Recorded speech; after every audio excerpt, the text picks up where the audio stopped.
இயேசுவில் எனக்கு பிரியமான சகோதர சகோதரிகளே, இன்று ஆண்டின் பொது காலத்தின் 33ஆம் வாரம் வியாழக்கிழமையில் நாம் இருக்கின்றோம். இந்த நாள் உங்களுக்கு இனிய நாளாக அமைய வாழ்த்துகிறேன், ஜெபிக்கின்றேன். இன்றைய இறைவார்த்தை சிந்தனைகளுக்கு நாம் கவனமுடன் செவி கொடுப்போம். மக்கபேர் முதல் நூலிலிருந்து வாசகம். அதிகாரம் 2, இறை வார்த்தைகள் 15 29 முடிய. அந்நாள்களில் கடவுளை புறக்கணிக்குமாறு யூதர்களை கட்டாயப்படுத்துவதற்காக மன்னன் ஏற்படுத்திய அலுவலர்கள் மக்களை பலி செலுத்த வைக்கும்படி மோதையின் நகருக்கு சென்றார்கள். இஸ்ரவேல் மக்களுள் பலர் அவர்களிடம் போய் சேர்ந்தனர். மத்தத்தியாவும் அவருடைய மைந்தர்களும் தனியே கூடி வந்தார்கள். மன்னனின் அலுவலர்கள் மத்தத்தியாவை நோக்கி, நீர் இந்த நகரத்தில் மதிப்பிற்குரிய பெருந்தலைவர். மைந்தர்கள் சகோதரர்களுடைய ஆதரவு உமக்கு உண்டு. ஆதலால் இப்பொழுது நீர் முன்வாரும். பிற இனத்தார், யூதேயா நாட்டு மக்கள், எருசலேமில் எஞ்சியிருப்போர் ஆகிய அனைவரும் செய்த வண்ணம் நீரும் மன்னரின் கட்டளையை நிறைவேற்றும். அப்படியானால் நீரும் மைந்தர்களும் மன்னரின் நண்பர்கள் ஆவீர்கள். பொன், வெள்ளி மற்றும் பல்வேறு பரிசுகளால் சிறப்பிக்கப் பெறுவீர்கள் என்று கூறினார்கள். அதற்கு மறுமொழியாக மத்தத்தியா உரத்த குரலில், மன்னரின் ஆளுகைக்கு உட்பட்ட எல்லா மக்களினத்தாரும் அவர்களுக்கு கீழ்ப்படிந்து தங்கள் மூதாதையரின் வழிபாட்டு முறைகளை கைவிட்டு அவருடைய கட்டளைகளை நிறைவேற்ற இசைந்தாலும் நானும் என் மைந்தர்களும் சகோதரர்களும் எங்கள் மூதாதையரின் உடன்படிக்கைப்படியே நடப்போம். திருச்சட்டத்தையும் அதன் விதிமுறைகளையும் நாங்கள் கைவிட்டு விடுவதை கடவுள் தடுத்தருள்வாராக. மன்னரின் கட்டளைகளுக்கு கீழ்ப்படிய மாட்டோம். எங்கள் வழிபாட்டு முறைகள் நின்று சிறிதும் பிறழ மாட்டோம் என்று கூறினார். மத்தத்தியா இச்சொற்களை கூறி முடித்ததும் மன்னரின் கட்டளைப்படி மோதையின் நகரத்து பீடத்தின் மேல் பலியிட யூதன் ஒருவன் எல்லாருக்கும் முன்பாக வந்தான். மத்தத்தியா அதை பார்த்ததும் திருச்சட்டத்தின் பால் கொண்ட பேரார்வத்தால் உள்ளம் கொதித்தெழுந்தார். முறையாக சினத்தை வெளிக்காட்டி அவன் பாய்ந்து பலிபீடத்தின் மீது அவனை கொன்றார். அதே நேரத்தில் பலியிடும்படி மக்களை வற்புறுத்திய மன்னனின் அலுவலனை கொன்று பலிபீடத்தையும் இடித்து தள்ளினார். இவ்வாறு சாலுவின் மகன் சிம்ரிக்கு பினகாசு செய்தது போல் திருச்சட்டத்தின் பால் தாம் கொண்டிருந்த பேரார்வத்தை மத்தத்தியா வெளிப்படுத்தினார். பின்னர் மத்தத்தியா நகரெங்கும் சென்று திருச்சட்டத்தின் பால் பேரார்வமும் உடன்படிக்கை மீது பற்றுறுதியும் கொண்ட எல்லாரும் என் பின்னால் வரட்டும் என்று உரத்த குரலில் கத்தினார். அவரும் அவருடைய மைந்தர்களும் நகரில் இருந்த தங்கள் உடைமைகளையெல்லாம் விட்டுவிட்டு மலைகளுக்கு தப்பியோடினார்கள். அப்போது நீதி நேர்மையை தேடிய பலர் பாலை நிலத்தில் தங்கி வாழ சென்றனர். ஆண்டவரின் அருள் வாக்கு. இறைவனுக்கு நன்றி. பதிலுரை பாடல். திருப்பாடல் 50. பல்லவி. தம் வழியை செம்மைப்படுத்துவோர் கடவுள் தரும் மீட்பை கண்டடைவர். தம் வழியை செம்மைப்படுத்துவோர் கடவுள் தரும் மீட்பை கண்டடைவர். தெய்வங்களுக்கெல்லாம் இறைவனாம் ஆண்டவர் பேசினார். கதிரவன் எழும் முனையினின்று மறையும் முனையும் வரை பரந்துள்ள உலகை தீர்ப்பு பெற அழைத்தார். எழிலின் நிறைவாம் சீயோனினின்று ஒளி வீசி மிளிர்கின்றார் கடவுள். பல்லவி. தம் வழியை செம்மைப்படுத்துவோர் கடவுள் தரும் மீட்பை கண்டடைவர். பலியிட்டு என்னோடு உடன்படிக்கை செய்து கொண்ட என் அடியார்களை என் முன் ஒன்று கூட்டுங்கள். வான்வெளி அவரது நீதியை எடுத்தியம்பும். ஏனெனில் கடவுள் தாமே நீதிபதியாய் வருகின்றார். பல்லவி. தம் வழியை செம்மைப்படுத்துவோர் கடவுள் தரும் மீட்பை கண்டடைவர். கடவுளுக்கு நன்றி பலி செலுத்துங்கள். உன்னதற்கு உங்கள் நேர்ச்சைகளை நிறைவேற்றுங்கள். துன்ப வேளையில் என்னை கூப்பிடுங்கள், உங்களை காத்திடுவேன். அப்போது நீங்கள் என்னை மேன்மைப்படுத்துவீர்கள். பல்லவி. தம் வழியை செம்மைப்படுத்துவோர் கடவுள் தரும் மீட்பை கண்டடைவர். அல்லேலூயா, அல்லேலூயா. உங்கள் இதயத்தை கடினப்படுத்திக் கொள்ளாதீர்கள். மாறாக நீங்கள் அவரது குரலுக்கு செவி கொடுத்தால் எத்துணை நலம். அல்லேலூயா. ஆண்டவரே, நற்செய்தியை தகுந்த விதத்தில் எடுத்து சொல்ல என் உள்ளத்தையும் உதட்டையும் தூய்மையாக்கும். ஆண்டவர் உங்களோடு இருப்பாராக, உம் ஆன்மாவோடும் இருப்பாராக. தூய லூக்கா எழுதிய பரிசுத்த நற்செய்தியிலிருந்து வாசகம். ஆண்டவரே, மாட்சி உமக்கே. லூக்கா நற்செய்தி அதிகாரம் 19, இறை வார்த்தைகள் 41 44 முடிய. அக்காலத்தில் இயேசு எருசலேம் நகரை நெருங்கி வந்ததும் கோவிலை பார்த்து அழுதார். இந்த நாளிலாவது அமைதிக்குரிய வழியை நீ அறிந்திருக்க கூடாதா? ஆனால் இப்போது அது உன் கண்களுக்கு மறைக்கப்பட்டுள்ளது. ஒரு காலம் வரும், அப்போது உன் பகைவர்கள் உன்னை சுற்றி அரண் எழுப்பி உன்னை முற்றுகையிடுவார்கள். உன்னையும் உன்னிடத்தில் உள்ள உன் மக்களையும் எப்பக்கத்திலுமிருந்து நெருக்கி அழித்து உன்னை தரைமட்டமாக்குவார்கள். மேலும் உன்னிடம் கற்கள் ஒன்றின் மேல் ஒன்றிராதபடி செய்வார்கள். ஏனெனில் கடவுள் உன்னை தேடி வந்த காலத்தை நீ அறிந்து கொள்ளவில்லை என்றார். ஆண்டவரின் அருள்வாக்கு. கிறிஸ்துவே உமக்கு புகழ். நற்செய்தி வாக்கினால் என்னுடைய பாவங்கள் அகல்வதாக. ஆமென்.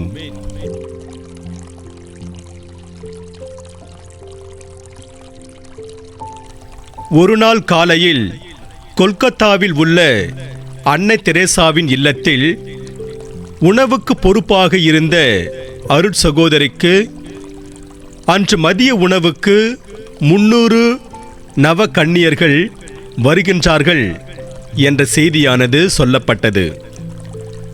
அத்தனை பேருக்கும் உணவு கொடுக்க இல்லத்தில் உணவுப் பொருட்கள் இருக்கின்றதா என்று அந்த சகோதரி பார்த்தபோது இல்லை என்பது தெரிய வந்தது.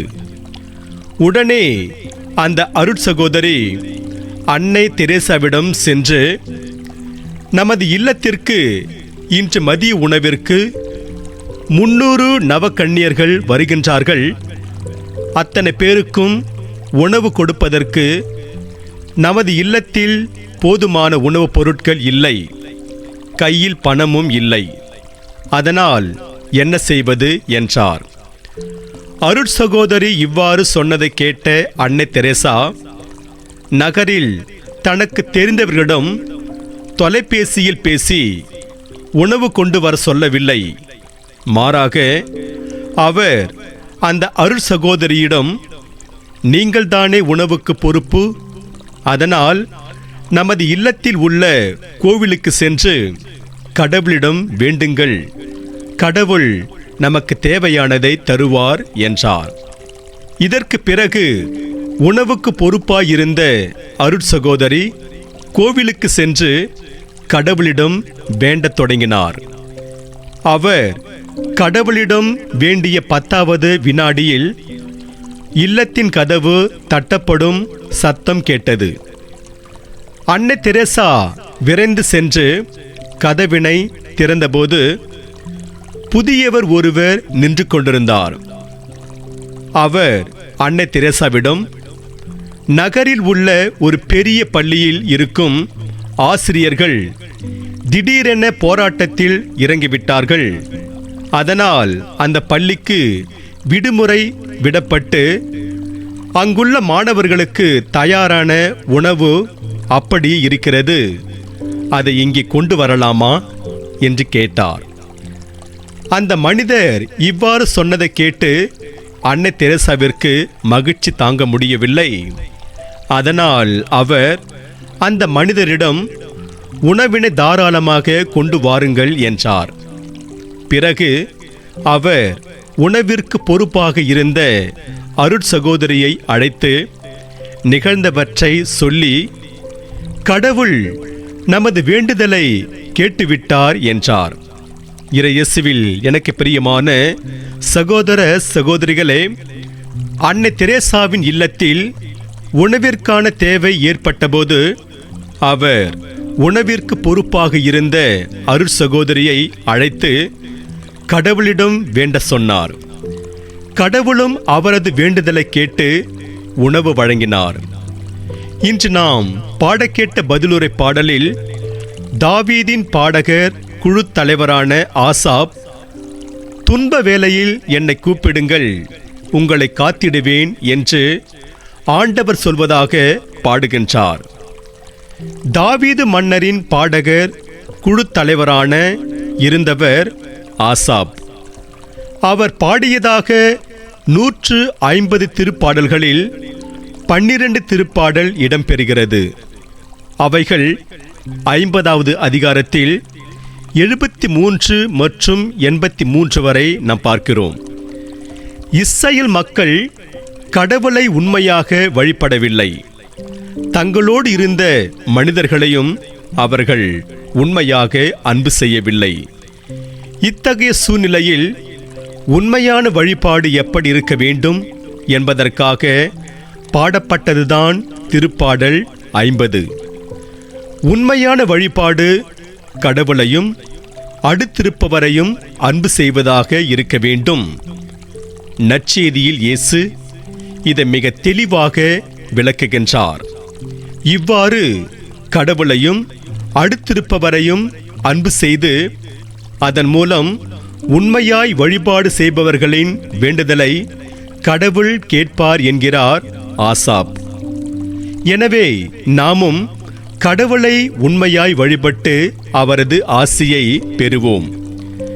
கடவுளை உண்மையாய் வழிபடாமல் நாம் செய்யும் பக்தி முயற்சிகள் கடவுளுக்கு அருவருப்பானவை.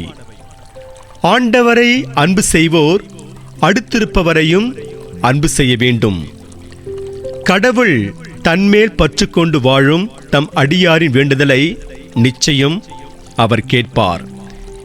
நேர்மையை கடைபிடித்தலையும் இரக்கம் கொள்வதில் நாட்டத்தையும் உன் கடவுளுக்கு முன்பாக தாட்சியோடு நடந்து கொள்வதையும் தவிர வேறு எதை ஆண்டவர் உன்னிடம் கேட்கிறார் என்று மீகா புத்தகத்தில் 6ஆம் அதிகாரம் 8இல் இறைவாக்கினர் மீகா இவ்வாறு கூறுகிறார். மெத்தடிஸ்ட் திரு அவையை நிறுவியவர் ஜான் வெஸ்லி.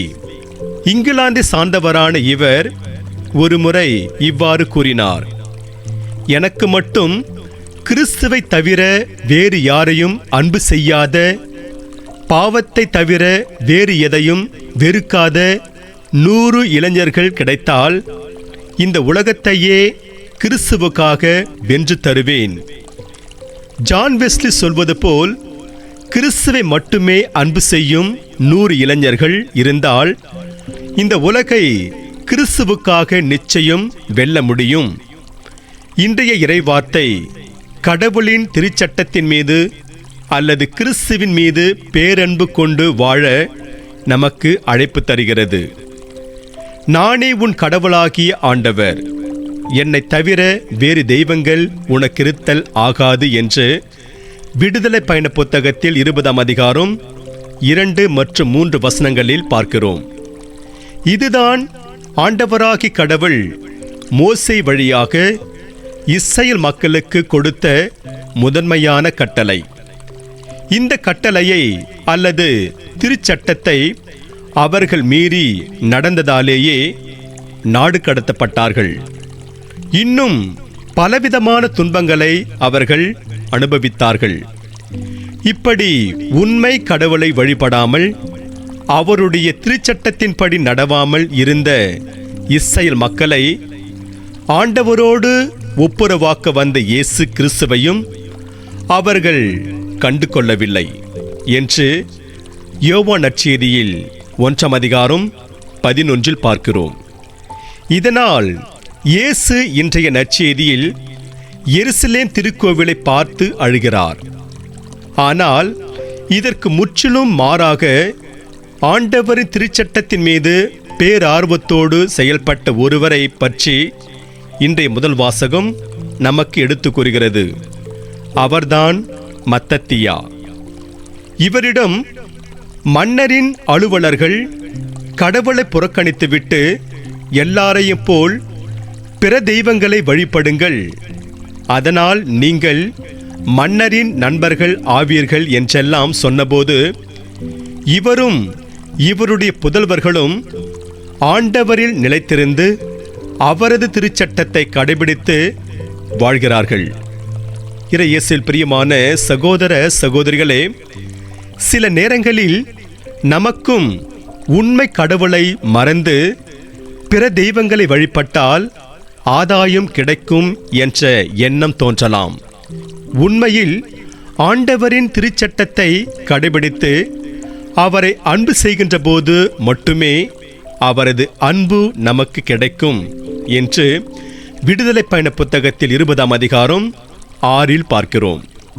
ஆதலால் நமக்கு துன்பங்கள் வருகின்றன, ஆதாயம் கிடைக்கின்றது என்பதற்காக அவரை விட்டு விலகாமல் அவரில் என்றும் நிலைத்திருந்து அவரது அன்பு மக்களாய் நாம் வாழ்வோம். இன்று நமக்கு கொடுக்கப்படுகின்ற இறை சிந்தனையாக, ஆண்டவரில் நிலைத்திருப்பவர் என்னாலும் நிலைத்திருப்பார். எவரும் இரு தலைவர்களுக்கு பணிவிடை செய்ய முடியாது என்பதால் நமக்கு வாழ்வு தரும் ஆண்டவருக்கு மட்டுமே பணிவிடை செய்வோம். பயனற்றதை விலக்கி படைத்தவரை பற்றிக்கொள்வோம். இன்று நமக்கு கொடுக்கப்படுகின்ற இறை வார்த்தையாக, என் மீது அன்பு கூர்ந்து என் விதிமுறைகளை கடைபிடிப்போருக்கு 1000 தலைமுறைக்கும் பேரன்பு காட்டுவேன் என்று விடுதலை பயண புத்தகத்தில் 20ஆம் அதிகாரம் 16 ஆண்டவர் கூறுகிறார். ஆகவே இறையேசு பிரியமான சகோதர சகோதரிகளே, நாம் ஆண்டவரின் கட்டளைகளை கடைபிடித்து அவரது அன்பில் நிலைத்திருந்து இறையருளை நிறைவாக பெறுவோம். இறைவன் உங்கள் அனைவரையும் நிறைவாக ஆசீர்வதிப்பாராக. ஆமென்.